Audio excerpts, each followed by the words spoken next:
কিন্তু বিস্ময়ের সাথে আমরা লক্ষ্য করছি অনেক রাজনৈতিক বন্দীকে মুক্তি দেওয়া হলো।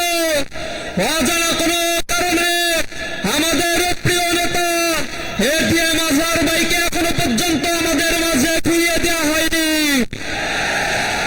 আমরা সরকারের উপদেষ্টাদের বলতে চাই, আমাদের হৃদয়ের ভাষা আর চোখের ভাষা যদি বুঝতে না পারো, তাহলে যে ভাষা দিয়ে এটিএম আজহার ভাইকে আমাদের মাঝে ফিরিয়ে আনা দরকার, আমরা সেই কঠোর কর্মসূচি ছাত্র জনতাকে সাথে নিয়ে রাজপথে করবো ইনশাআল্লাহ।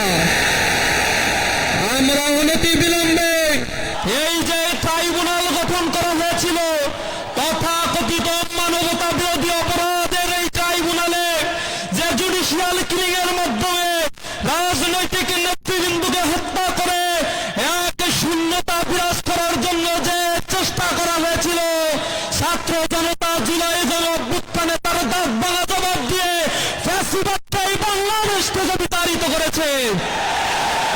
আমরা এই জুলুম নির্যাতনের নিষ্পেষণে যারা কারাগারে ছিল তাদের সকলের মুক্তি দাবি করেছি।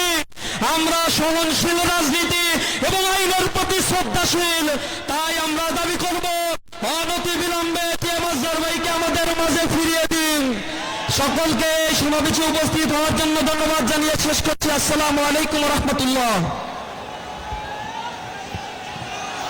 সংগ্রামী ভাই এবং বন্ধুগণ, আজকের এই বিশাল সমাবেশে এখন আপনাদের সামনে বক্তব্য রাখবেন বাংলাদেশ ইসলামী ছাত্র শিবিরের সাবেক কেন্দ্রীয় সভাপতি, বাংলাদেশ জামাত ইসলামী কেন্দ্রীয় নির্বাহী পরিষদের অন্যতম সদস্য, ঢাকা মহানগরী উত্তরের সংগ্রামী আমির জননেতা জনাব মোহাম্মদ সেলিম উদ্দিন।